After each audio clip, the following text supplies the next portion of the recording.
నమస్కారం అండి. నా పేరు ఆదిత్య. ఇవాళ వాస్తవానికి ఇవాళ ఎల్‌పీజీ అనేది మనకు చాలా షార్టేజ్ అనేది వస్తున్నదండి.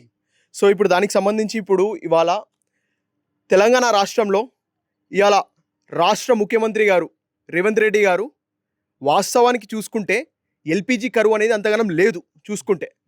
కానీ వీళ్ళు కరువు ఉన్నది అని ఒక పొలిటికల్ గేమ్ అనేది ఆడుతున్నారు ఇక్కడ వాస్తవానికి.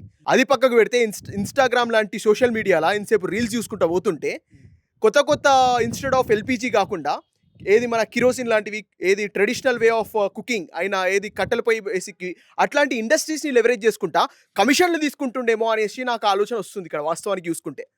ఈ ఎల్‌పీజీ పరంగా అయితే ఇట్లాంటి స్కామ్ అనేది జరుగుతున్నది ఇయాల కాంగ్రెస్ ప్రభుత్వంలో. ఇయాల వాస్తవానికి తెలంగాణ రాష్ట్ర వ్యాప్తంగా ఉన్న తెలంగాణ అనుమూలలు ఉన్న ప్రజలందరూ కూడా ఇయాల వాస్తవానికి చూసుకుంటే అర్జునుడు ఆ రోజులలో అర్జునుడు పద్మవ్యూహంలో ఏ విధంగా అయితే ఇరుక్కున్నాడో అదే విధంగా ఇవాళ తెలంగాణ రాష్ట్ర అనుమూలలో ఉన్న ప్రజలందరూ కూడా ఆ పద్మవ్యూహం లాంటి ఒక పొలిటికల్ గేమ్ మధ్యలో ఇరుక్కొని ఏం జరుగుతుందో అర్థమైతే లేదు వాస్తవానికి. అతిగా చూసుకుంటే అసలు ఎల్‌పీజీ షార్టేజ్ అనేది అతిగా లేదు వాస్తవానికి. సరిపడా రావడం జరిగింది, ఇంపోర్ట్ అవ్వడం జరిగింది. ఉదాహరణకి 100 మనము ఆర్డర్ పెడితే 95 వచ్చినాయి ఆల్రెడీ. కానీ వీళ్ళు ఇక్కడ 95లో 9ని రివర్స్ చేసి 65 వచ్చినట్టే రిఫ్లెక్ట్ చేసి అసలు లేనే లేవు, చాలా కరువు ఉన్నదన్న విధంగా వాళ్ళు రిఫ్లెక్ట్ చేస్తున్నారు వాస్తవానికి.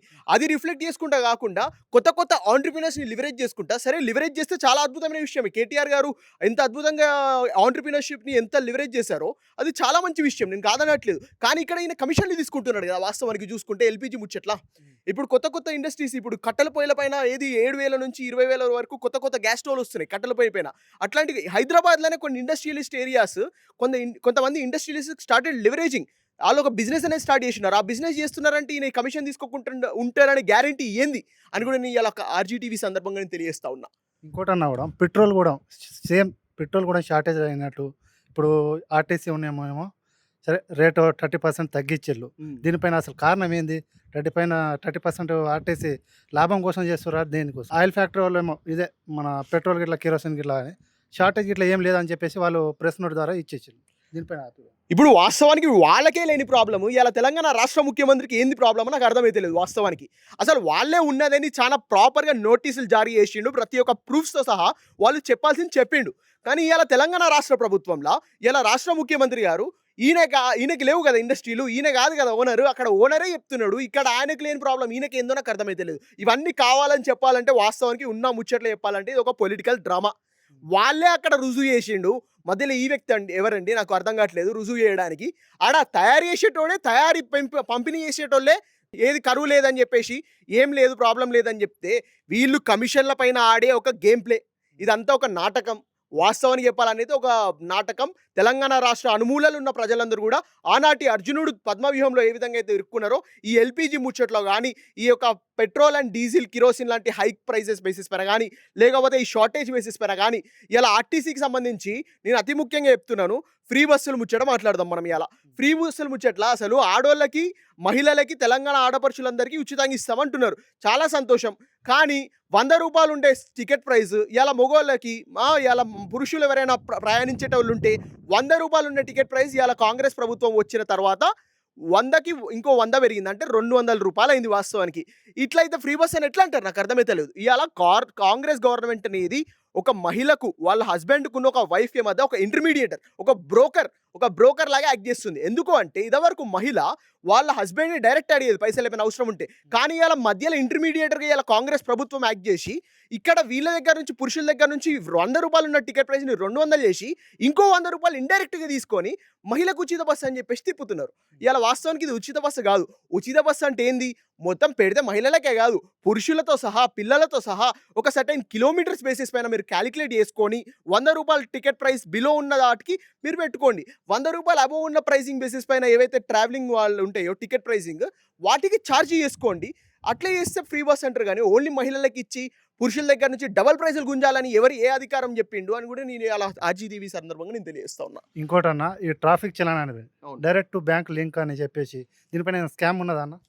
వాస్తవానికి అసలు ఈ చలాన్ల ముచ్చట ఎందుకు తీస్తున్నారు అంటే ఇవాళ ప్రజల వద్ద ఉన్న పెండింగ్ అవి. వాస్తవానికి చలాన్ అనేది పెండింగ్, ఒక వెహికల్ పైన చలాన్ అనేది ఒక పెండింగ్. మరి మేమే పెండింగ్ల గురించి మాట్లాడితే ఇవాళ తెలంగాణ రాష్ట్రంలో కాంగ్రెస్ ప్రభుత్వం అనేది వచ్చి 3 సంవత్సరాలు కావస్తున్నది దగ్గర దగ్గర 6 గ్యారంటీలు అన్నారు.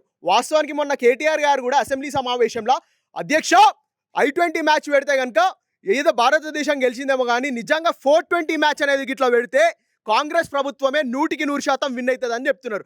నేను ఇలా చాలా స్పష్టంగా ఆర్జీటీవీ సందర్భంగా చెప్తున్నా. త్వరలో I-20 మ్యాచ్, అది I-20 అయిపోయింది, ఇప్పుడు ఐపీఎల్ మ్యాచ్లు వస్తున్నాయి. ఐపీఎల్ మ్యాచ్లో ఈసారి కాంగ్రెస్ గిట్లా పోటీ చేస్తే, ఇండియన్ నేషనల్ కాంగ్రెస్ అని ఒక కొత్త టీం వస్తే, ఈ ఆర్సీబీ ఉండదు, ఏది సిఎస్కే ఉండదు. ఓన్లీ ఈసారి కప్పు నాన్నే కేవలం ఇండియన్ నేషనల్ కాంగ్రెస్కే చెందుతుంది అలా ఈసారి అని కూడా నేను చాలా స్పష్టంగా తెలియజేస్తా ఉన్నా. ఇంకోటన్నా, ఇప్పుడు ఈ గత ప్రభుత్వం, ఈ ప్రభుత్వం అయిన కాంగ్రెస్ ప్లస్ బీఆర్ఎస్, దీంట్లో డిఫరెన్స్ పాలన ఏ విధంగా అంటే ఆ స్కాములు ఈ స్కాములు అని చెప్పేసి వీళ్ళు వ్యతిరేకంగా చేస్తుండగా, పథకాలు అయితే కాంగ్రెస్ పార్టీ మేము ఘోరంగా తీసుకుంటున్నాం. 6 గ్యారెంట్ల 2500 ఇస్తున్నాం, కరెంట్ బిల్లు ఫ్రీగా ఇస్తున్నాం, ఇంకోటి ఫ్రీ బస్ పెట్టినాం, ఇంకా చేస్తాం, మాకు ఛాన్స్ ఇవ్వండి అని మళ్ళీ ఒకసారి ఓటు అడిగిండు.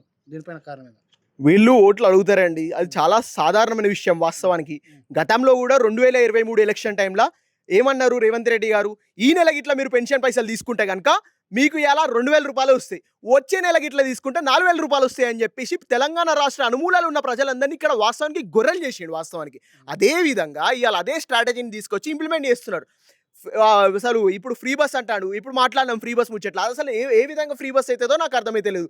కేజీ నుంచి పీజీ దాకా ఏ పిల్లగాన్ని అడిగినా కూడా వాడు అసలు ఫ్రీ బస్ అది కాదు అంటారు.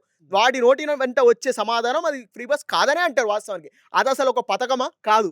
ఎందుకంటే ఫ్రీ బస్ ఇస్తే అందరికీ ఇవ్వాలి. బికాస్ ఇప్పుడు everyone equal before the law అని అంటారు.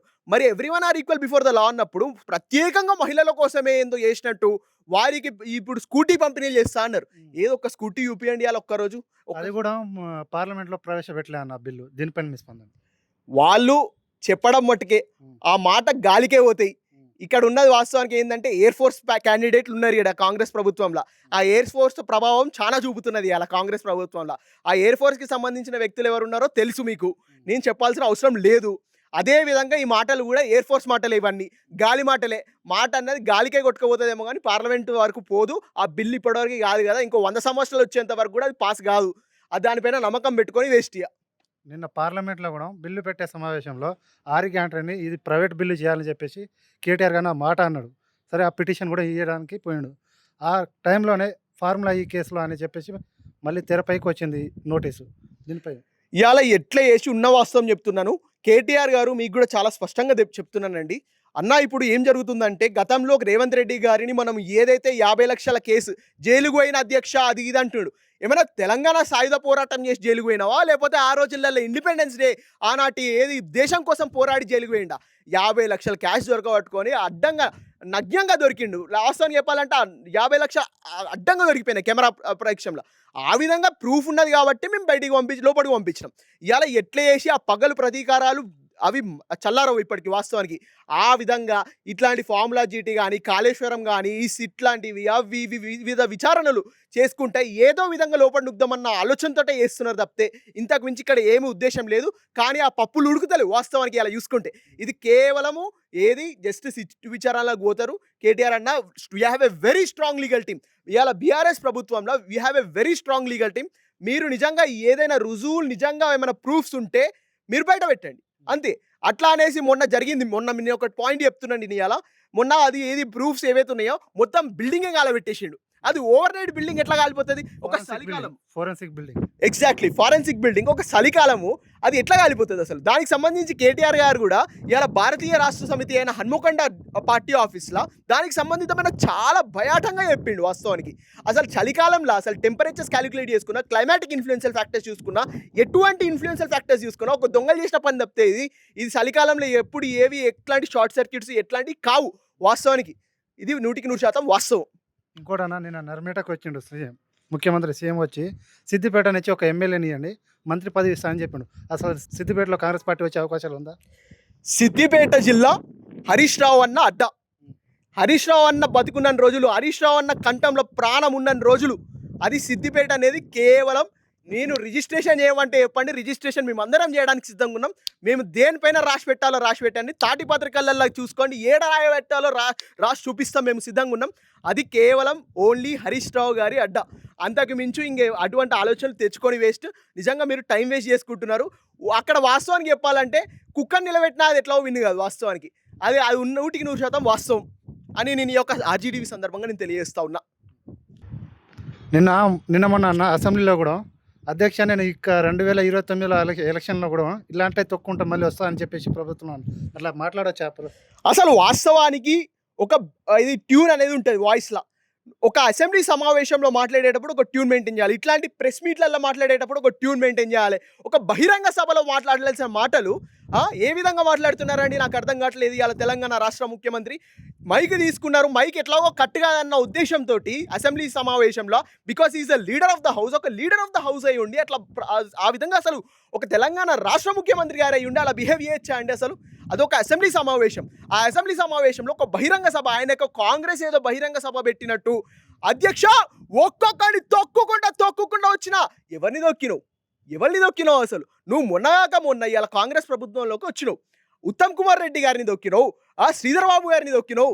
వాళ్ళు ఎంతో కష్టపడి ఒక 30-40 ఏళ్ళ సంవత్సరాలు, గత 30-40 ఏళ్ళ సంవత్సరాల నుంచి జెండాని వారి యొక్క భుజం మీద మోసుకుంటా పుండులు వాసేంత వరకు వాళ్ళు మోసుకుంటూ వచ్చిన వాళ్ళని తొక్కి అలా తెలంగాణ రాష్ట్ర ముఖ్యమంత్రి అయినవేమో కానీ, అంతేగాని వాళ్ళని దొక్కినావు. రెండవ అంశంలో ఎవడైతే సోషల్ మీడియాలో పోరగాళ్ళు జస్ట్ కాలేజ్కి పోయే పోరగాళ్ళు, బ్యాగులు వేసుకొని కాలేజ్కి పోయే పోరగాళ్ళని దొక్కుతున్నావు, వాళ్ళ గొంతులను దొక్కుతున్నారు అని కూడా నేను ఇలా చాలా స్పష్టంగా ఇలా ఆర్జీటీవీ సందర్భంగా నేను తెలియజేస్తా ఉన్నా. అన్న ఇవాళ జీవన్ రెడ్డి కూడా రాజీనామా చేసిండు కాంగ్రెస్ పార్టీని. మీరు ఇంతకుముందు మాట్లాడారు తొక్కుకుంటా వచ్చిన అంటే వీళ్ళ కాంగ్రెస్ పార్టీ నాయకులను తొక్కుంటా వచ్చిండ ఎట్లా? తొక్కుకుంటా వచ్చాడంటే వాస్తవానికి తొక్కిండు, అయిపోయింది. ఆ 1000 కోట్ల ఏదైతే సంబంధితమైందో రాహుల్ గాంధీ గారికి చెందినవి వాస్తవానికి. అవి చెందినవి కాబట్టి ఇలా ఈడ కూర్చున్నారు వాస్తవానికి ఇలా ముఖ్యమంత్రి గారు. నేను ఉన్న వాస్తవం చెప్తున్నాను. వీళ్ళు చూసేటోళ్ళు కూడా గత 3 సంవత్సరాలుగా వస్తుంది దగ్గర ఇలా కాంగ్రెస్ ప్రభుత్వం తెలంగాణ రాష్ట్రంలో వచ్చి వాళ్ళకి అర్థమైపోయింది సినిమా. గతంలో మన 2014 నుంచి 2023 వరకు ఎంత అద్భుతమైన పథకాలు తీసుకొచ్చిండు. For the first time in the world ఇప్పటి వరకు ఎవరు కూడా డైరెక్ట్గా ఫార్మర్స్ అకౌంట్లల్లో ఇప్పటివరకు ఎవరు కూడా డిపాజిట్ చేయలేదు. అట్లాంటిది కేసీఆర్ గారి ప్రభుత్వంలో కేసీఆర్ గారు ఫర్ ద ఫస్ట్ టైం ప్రపంచ దేశాల యందు చూసుకుంటే ఎప్పుడు ఎవరు కూడా డైరెక్ట్గా బ్యాంక్ అకౌంట్లోకి డిపాజిట్ చేయరు. వాస్తవానికి చేయడం కానీ, రైతు బంధు, రుణమాఫీలు కానీ, కళ్యాణ లక్ష్మి కానీ, ఇట్లా వివిధ కొన్ని 1,00,000 పథకాలు ఉన్నాయి మన భారతీయ రాష్ట్ర సమితిలో. అట్లా అవన్నీ చూసి ఇవాళ జీవన్ రెడ్డి గారు ఈ 3 సంవత్సరాలు అయింది ఇవాళ దగ్గర వచ్చి ఇవాళ ఎట్లాగో ఏం చేయరు, ఏం చేయలేరు అని వాళ్ళకి అర్థమైపోయింది. సీనియర్ లీడర్లకి వాళ్ళకి మనకన్నా చాలా అద్భుతమైన అవగాహన ఉంటుంది కాబట్టి వెంటనే ఇలా వాళ్ళు రాజీనామా చేసి వారి యొక్క తప్పకుండా 100% చెప్తున్నాను, వారి దిశ కేవలం భారత రాష్ట్ర సమితి వైపే ఉంటుంది. ఎందుకంటే 2029లో రాబోయే ప్రభుత్వం బీఆర్ఎస్ ప్రభుత్వం మాత్రమే అని కూడా నేను ఈ యొక్క ఆర్జీటీవీ సందర్భంగా నేను తెలియజేస్తా ఉన్నా.